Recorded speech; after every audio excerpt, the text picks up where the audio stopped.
Welcome to the YouTube reading of the short story Manucher Story by James Murray. My name is Cyrus, and I am the proud son of the country of Manucher. But recent history has given me no good reason for that pride. I was born in 1960, right when my country was trying to enter the modern world, but people were fighting it at every turn. We are a stubborn people sometimes, and I understand that, but fighting against laws that said women should be able to vote and not just men, trying to make sure workers got paid fair wages, spending money trying to make sure everyone should be able to read. I know there was some people complaining that we were going too far, too fast, but seriously, you had people complaining about a new law that said it was okay for men and women to be in the same room. What does it say about people when they're not even willing to acknowledge that we're all people? Tensions came to a head on my 19th birthday. There was fighting in the streets between people angry at things like the everyone should be allowed to go to school laws and our country's police and soldiers. I was scared. It was dangerous to leave your home to try and find food because fighting was going on everywhere. Still, more than anything, I wanted to grow up to be a journalist. I wanted to tell the stories of people who never had the chance to have their stories told. So I did my best to hide and take pictures of what was going on. I knew this would be a moment that would be remembered forever. The soldiers lost, and people all over Manucher came to greet our new leader, a man named Khomeini. He wasn't a king or a president or anything like that. He was an imam, a kind of priest. He declared himself supreme leader of Manucher and declared that he had the right to protect us and tell us all what was right and what was wrong. If you disagreed with him, you were wrong and you went to jail. Since he was a priest and he was the supreme leader, you had better hope you wanted to worship and pray the way he told you to, because otherwise you went to jail. He said we couldn't trust anyone who wasn't from Manucher, so he attacked the embassy of a country called Fereydun and kept more than 50 people hostage for years.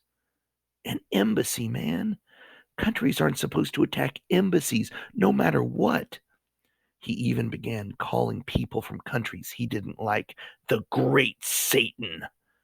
Naturally, Fredonia struck back by organizing all of its friends and getting them to agree to not trade with us anymore. I'll tell you the truth. If they had wanted to, they could have ground our country into dust with their army.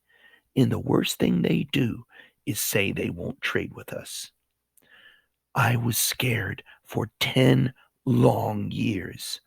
I wanted to write about what was going on, but everyone I knew who did that ended up missing.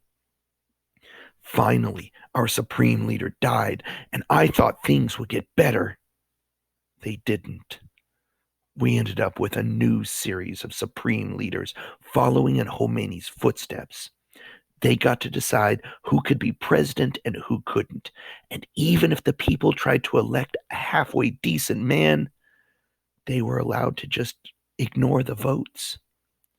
When I was 50 years old, I wrote about everything I had seen growing up in Manucher, but I had my bags packed and ready to go before I posted it online. I'm not sure if I will ever be able to see my home again, even though I've done nothing but tell the truth.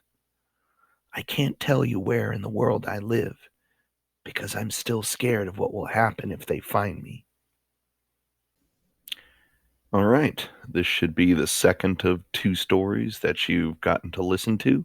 And if you've already listened to the first one, you should kind of have an idea about what I'm about to say.